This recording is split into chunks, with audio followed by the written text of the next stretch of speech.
So now I'm very excited to welcome our speaker, Stien. Before joining, I will chair the evaluators as their executive director. Stien worked 20 years supporting various causes in multiple countries. Through learning from experts, making mistakes, and taking on different challenges, they work to develop leadership, strategy, and philanthropy skills, and they now use that experience to help more people, help more animals. They appreciate a good conversation as much as a logically organized spreadsheet. But yeah, okay, thank you for attending this thing that you didn't expect, and now we can actually get to the scheduled programming. Okay, so I'll go over the difficulties in impacting the lives of animals, and in a positive way. Obviously, affecting their lives negatively is depressingly easy, as you all know. I'll go over why we should care and care more about animals as a cause area. I'll also share why I think improving animal lives is so incredibly complicated, and then how we get to impact. Hopefully there's also some time left for your questions with this addition that I added on. I think we still should have some time. If not, there are office hours like Greg said, and you can find me on Swapguard or just email. Okay, so we have to start with neglect before we get to the challenges. And here I will interpret neglect maybe a little bit broader than just the lack of attention compared to other causes, the way it's often used in EA spaces. Because for animal suffering, the level of neglect, to really understand that, we must also consider the scope of suffering. Only then can we really appreciate the negligence in neglect. This will mean some discomfort. The next slide, it's the only slide in this presentation, will show what I think must be extreme suffering. All these photos come from We Animals Media by one of your great Canadians. I recommend looking up, we're supporting their work, not necessarily looking at it, because I know it's horrific. But yeah, these chickens here in sub-Saharan Africa, chickens like to be clean. They like to take dust baths, but most of them live their whole super short life in their own filth, and often in that of those who have lived in that same bond before them. And to the point that filth, it burns their skin, burns their feet. These crabs are in Greece. Recent research has suggested that crabs can not only suffer pain, but they also remember it. Hopefully after this, they didn't have to suffer too much longer. Then the tilapia, here in a plastic bag in Indonesia.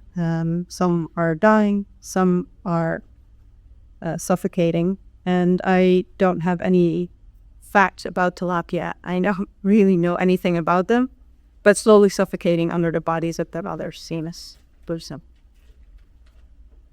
And as I mentioned previously, I like to run.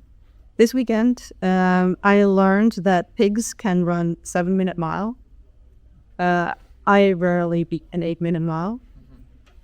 But most pigs in reality are in tiny individual cages that won't allow them to turn around, let alone run, or sleep together nose to nose like they prefer to do if they could. So the amount of suffering is obviously very important to consider as well. This image is from our website. The horribly suffering animals I just showed you were all farmed animals in the wild animals, and there are all kinds of things like starvation, disease, injuries, stress, extreme weather, etc. And considering the number of wild animals, not paying attention to them seems problematic. And then disregard, neglect, the gruesome examples you just saw are of just a few individuals, just some specific animals. They are not justifiable on their own, but try to picture that suffering on the scale that it is happening. That one chicken, the tilapia, that pig, they're long slaughtered and gone now. And they have, even though those photos were taken within just the last couple of years, they've long been slaughtered, eaten. Billions have taken their place in very, very similar circumstances. Meanwhile, lots of money goes towards animals in shelters. And of course, their pain matters too. I love cats and dogs and rats and mice, but this difference in scale and the level of suffering combined with the disregard seems like extreme neglect to me. Even more so considering that this is a growing problem. The macro trends are going in the wrong direction. This graph doesn't show aquatic animals, so no fish and crabs. It also doesn't include animals raised or dairy or ants. It's also a global problem, as you probably know, and it's something that takes place all over the world. Another form of neglect, that global distribution of misery is not represented in where organizations currently are most working to find it. I don't know if you can read that smaller print, but China is pretty far to the right here. Indonesia isn't on it, and as you saw in the previous slide, those are some of the countries with the most animals. The distribution of funding for farmed animal welfare work is also not in line with where animals are suffering. Now, I want to point out one more thing in this kind of like neglect chapter of this talk, and that is the limited priority that animal health and well-being receive in the EA community. Sure, the people at this conference definitely care more likely than the average Canadian, and there are probably more vegans here and more people who support animal welfare. But our collective giving still primarily goes to human causes. And this chart shows donations that go through the effective giving groups, so meta fundraisers, and includes donations raised by Getting Blood to Can and Ayuda Efectiva, High Impact Athletes, Effective Spenden, groups like that. It doesn't include Opus Philanthropy or some other just major direct grant givers. This chart, the data that it holds is also a very first attempt at collecting this type of information about the EA community, so it's still likely very limited in accuracy, but still, based on the conversations I've had in the effective giving community, I think this stark difference really holds.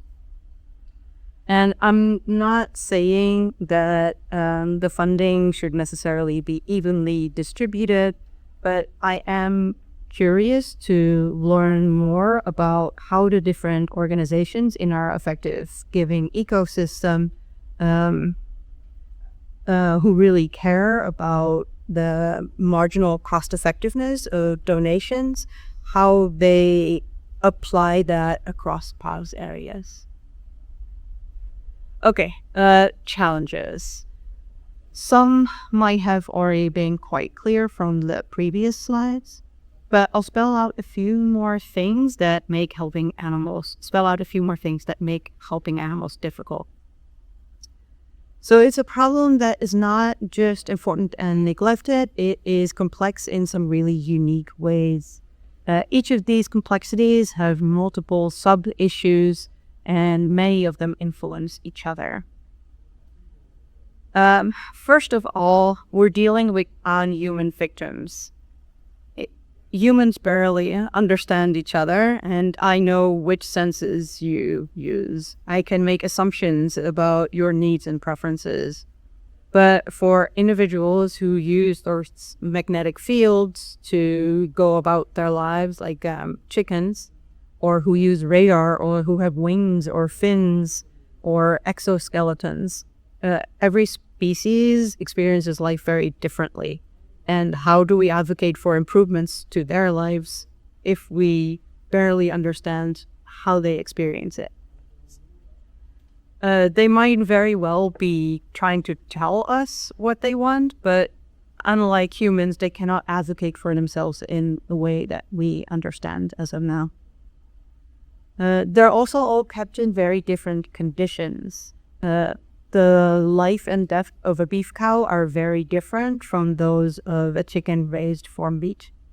But even the circumstances of a pig who is raised in Quebec is very different from that of a pig who is raised in a skyscraper factory somewhere in the middle of nowhere, China.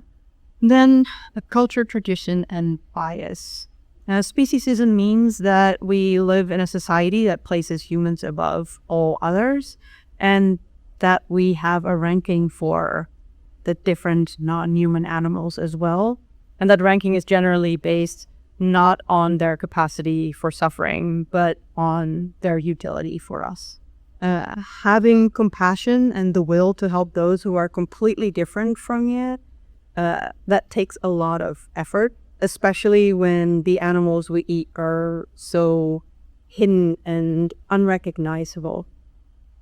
We find it very hard to imagine that sows of salmon or soldier flies have subjective experiences that matter. Most people think that eating animal products is normal and necessary and natural and nice. And we are all taught this from a very early age.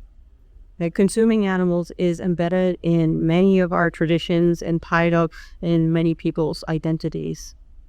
That's a barrier that makes it harder to create change. And then there's, of course, individual values and preferences. They heavily influence our behavior as well.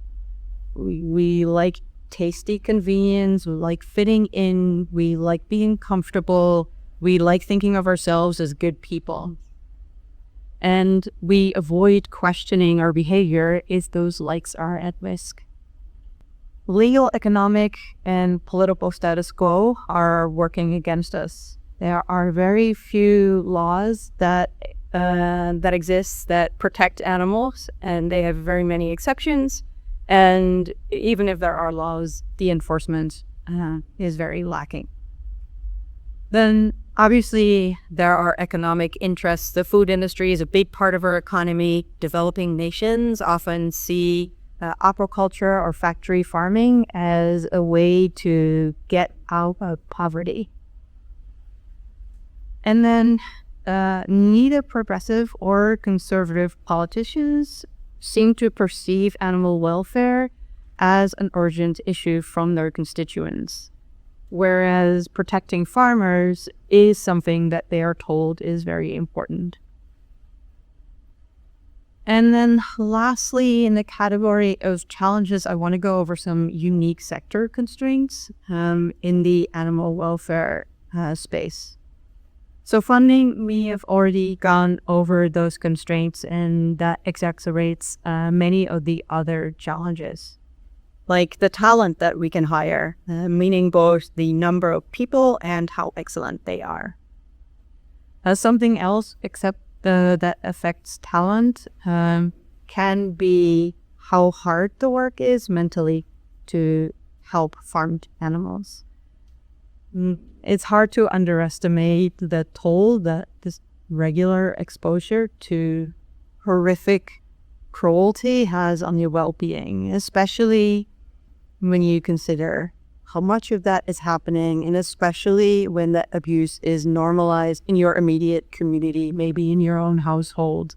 Burnout comes very easy. Then factory farming hasn't been around that long, and animal advocacy hasn't been around that long either, of course. So that means, and in some countries it already exists. So that means that we don't have as much data about what works and what is effective. Because all of these issues take place on different structural and individual levels and are grounded in our lives and in our societies, we must have solutions that are on different timelines. We need to think about animals on the short term and how we can reduce their suffering now while we figure out ways to end factory farming in the longer term. And those different timelines makes quantification of some interventions really complicated. And then a really big one that isn't always, that rarely exists in other cause areas is the powerful enemy that farmed animal welfare has. There's no massive anti-Bed-Net or pro-poverty lobby. There is in climate, of course, the fossil fuel industry, but even the people who work at those companies will acknowledge that fresh air is really nice. Whereas people at Tyson will continue to always say that eating chickens is good, killing chickens is good, producing them cheaply is good. The meat and dairy industry are really powerful opposition, and they have various tactics and lots of funds at their disposal to protect their activities. They lobby to keep subsidies or to put ag laws into place. They have massive marketing budgets to slow down the move of the Overton window. They sue activists, and sometimes they threaten funders or advocates. Okay, and then there's also worldview misalignment within. The pro-animal movements has a few different philosophical differences on how we should help animals and how we should prioritize that, like about the ethics of sanctuaries or welfare improvements, and that infighting can slow down the progress, especially when the community that helps animals is pretty small. Regional context is also very important. I already mentioned that pigs who live in China have very different lives from those who live in Iowa or Quebec. And what works in one country, let's say California, what the best strategy is there might land you in jail and is the worst strategy in, say, Indonesia. And then the changing circumstances. And that means that tactics need to be adapted frequently. Corporations start understanding the pressure campaigns that activists are doing and take preventative measures, or laws change for better or worse, and that will then result in some intervention being either less or more effective than it was previously. Okay, impact. So a lot of these contexts and challenges make the problem harder to solve. And that can really make it feel daunting. But improving animal health and well-being is still a very tractable issue. We can solve it. So this is the final section of this talk about how to tackle these different challenges and how to move from negligence and neglect to impact. So yeah, we need more people to consider farm animals and go vegan. We need convenient, tasty, and affordable products to replace animals. We need legislative change that bans factory farming. And we need much more. And each of these different outcomes strengthens the other. The different interventions working toward each of the outcomes are also connected. So this is where the cake emojis would pop up, because I really like baked goods. James knows this. I do not like baking. I don't do it. So I had to confirm with friends and at the EAGX in New York if this analogy works. But yeah, so I like cake. And the complex problem of animal health and well-being is a little bit like baking. We cannot make a cake with one perfect ingredient. And we cannot end speciesism with just one intervention. And just as with baking, a reaction takes place between the different ingredients or interventions. So disruptive protests and polished advocacy, they run better together. Meat alternatives are necessary, but a good price and taste are not sufficient. Without also influencing people's belief systems and culture, some people will just continue to identify as carnists and keep eating meat. And we also get to price parity fastest if we invest in all protein and also invest in the efforts to increase the prices of animal flesh.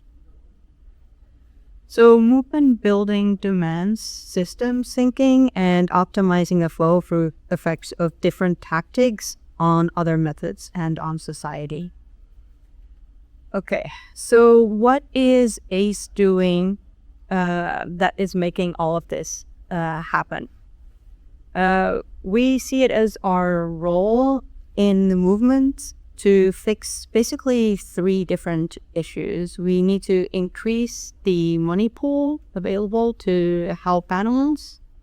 We want to maximize the impact of our donations. And we need to optimize how we grow the movement globally. Okay, so that means that we envision a world where more people help more animals.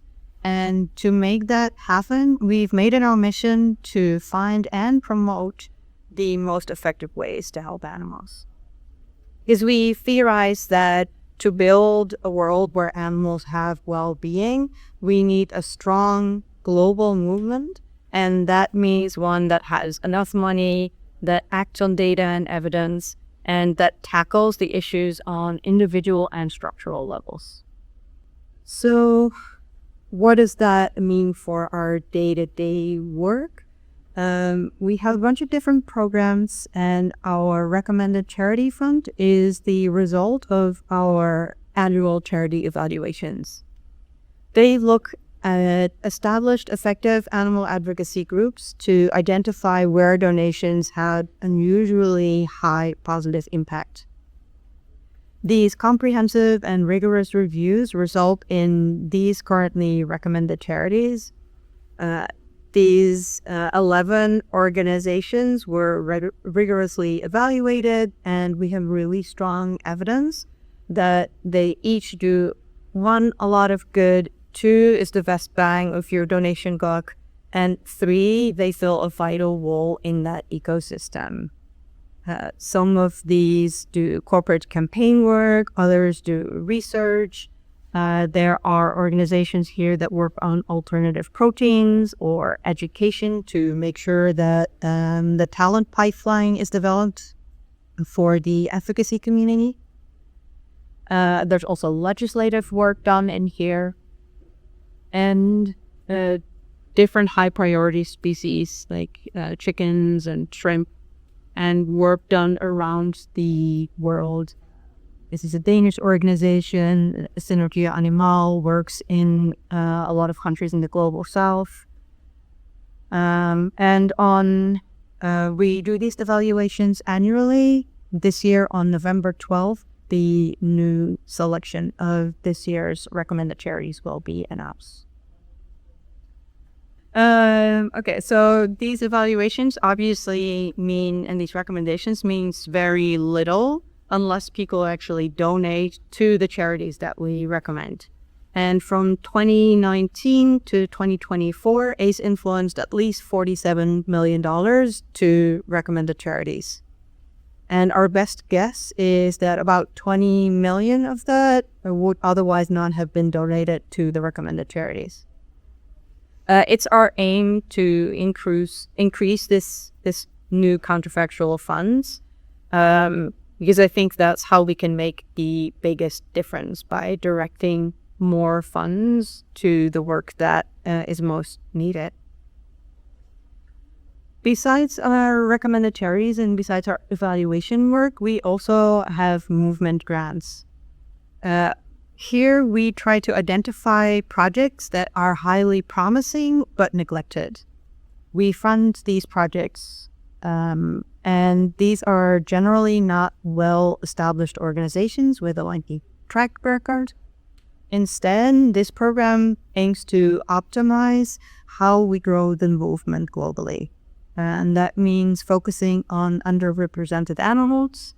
Something I learned through ways is that there are actually very, very, very many ducks farmed, especially in Asia. Also, something I learned is that there are more frogs farmed than salmon. Didn't know that. In general, the underrepresented animals often means the wet, the lee, and the wild. We also focus with this program on countries where there are the most animals that are suffering or consumed, or like lower middle income countries where we expect there likely will be a lot more animals. And then we focus specifically on those regions where there are or will be a lot of animals, but currently aren't very many organizations or people that help them. So think back to that earlier slide that showed the map of where chickens are farmed, and then the following bar chart that shows where most NGOs are. And then the third focus, besides priority countries and animals, we focus with this program also on promising but untested methods or projects that haven't been tried very much.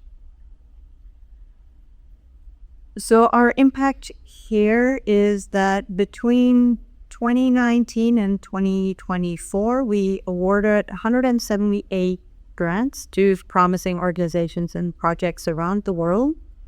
And in total, we dispersed about 5.3 million to our grantees. And is it correct, Camille, that your organization was one of them? Yeah, in 2020 for some EAGx work. Okay, see? Okay, that's great. So yeah, and our best guess is that about a little under than half of that would not have otherwise been granted to these underrepresented interventions.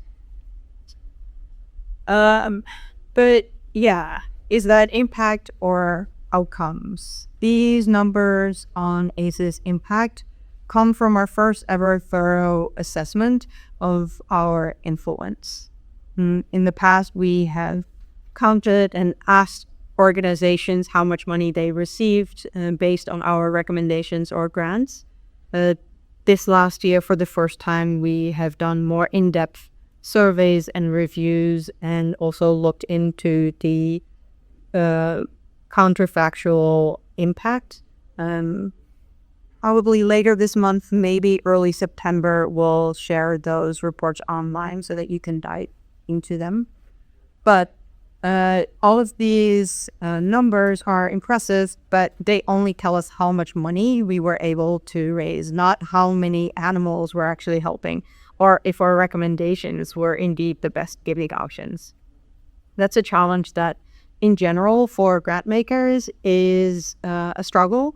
And we at ACE need to grow in our internal assessments to better see if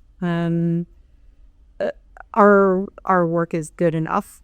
And that's why our research team continually works to track the latest evidence and continually talk with animal advocacy organizations and with people in the EA community to update our evaluation methods. And yeah, we're very grateful, especially for feedback from the EA and those animal welfare communities, so that we can update that work. And it's very nice to hear that money actually does some good. Yeah, and then one final thought for you on how you can impact animals. As mentioned, we lack information and talent. So please become informed about the issues and share that knowledge with me too. There are so many things that I don't know yet about how animals experience the world, to what interventions work and don't work. Right now, there is a great article series that you might have seen on Box's Future Perfect about how factory farming ends. There are also lots of great newsletters and podcasts and books available. So read those, or if you have, share them with people. That's something that I personally need to get a little bit better at talking about this stuff with people in my life. And you can, of course, also consider a career that benefits animals. We need this movement to grow. We need more people in local and federal governments who understand animal needs. And we need research. You have options. And then lastly, recall that pie chart of funding distribution in the EA community. And think also about the neglect overall. Animals really, really need financial support. And I know that many of you and many in this at this conference right now are early in your career, but actually a large base of donors who make small gifts makes organizations really sustainable. And one closing thought, about 140,000 chickens are slaughtered every single minute. And EA has been really good about bringing more people and more funding to animal welfare and to fight that. And I really want you and us to continue doing that so that we can bring those numbers down and the whole industry. Thank you.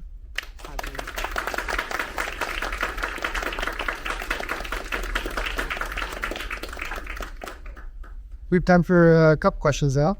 So first, folks who work in for donate to farmed animal sanctuaries fear that EA diverts essential resources away from their efforts because of the money spent to, say, providing expensive veterinary treatment for a small number of sanctuary animals, which could maybe go do further good if it's spent elsewhere. I guess the question here is is there room for farmed animal sanctuaries in an EA-funded war? We, as a staff retreat, went to a sanctuary last year. For some staff, that was really difficult because it's hard to see the joy that animals can have. So sanctuaries can really provide people with what the world should look like. And I think that is really nice and really great. But I do think that for my organization, for ACE, and just in general, when we think about our funding and the limited money that we have, that we have to think about our work like the triage in a hospital. All of the different interventions and all of the different animals need help, and all of their pain is meaningful. But some things are just more important to do now and will help more animals than some other actions. And ideally, we live in a world where sanctuaries are not necessary. Sanctuaries are a result of the factory farming industry. So I'd rather them not exist. But in the meantime, I also think that that not all of your donations need to go to the most important things. I try not to talk about this too much, and I try not to tell anyone, but I donate 10% according to EA measures, too much money to orangutans. There are very few orangutans. It's not an effective use of your money at all. But it makes me feel good. And it makes me feel better about knowing that there is this world where these great apes can just eat fruit protected on a little island. And that helps me doing my work. And I don't count that as an effective donation, and I don't recommend that you give to that. But at the same time, I think it's totally okay to give money to places that make you feel good. I think you can have different jars of money where you spend your funds. Yeah, thank you. And just one more question. How big is the suffering wild animal space because of animal farming being the number one driver of habitat destruction? So is it perhaps reducing farmed animal agriculture the best thing we could do for wild animals? If reducing factory farming might be the best for Helping wild animals to the extent that tricky one. animal farming is a driver of habitat destruction. It could be the opposite. Right now there are a lot of cornfields and grasslands that have very, very, very few animals living in them because they're so covered in insecticides that very few animals live in them. You could consider that maybe if you do rewilding, that land becomes much more diverse and that many more animals start living there who have really hard lives. But I'm not sure. I don't know enough about that, so it's a really tough question, but I again would recommend that you go to Kyle's talk tomorrow, who might be able to give you a much better answer here, or even now. We'll be talking about rewilding. Okay, great. So yeah, it's a really tough question.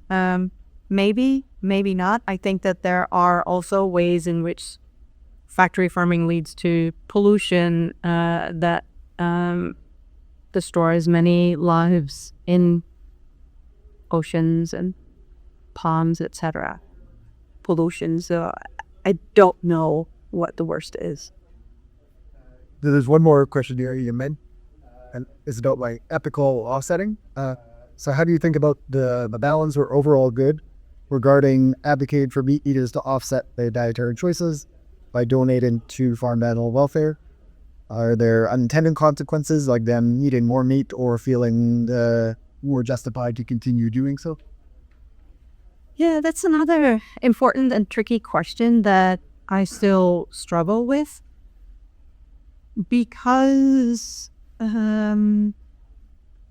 Animal Charity Evaluators, we want to work towards an anti-speciesist society and not just end factory farming. I don't ever want to say that it is okay to abuse animals. Even if you reduce the suffering that exists, I don't feel comfortable recommending those strategies. And I would also think that you could do both. It's really not that hard.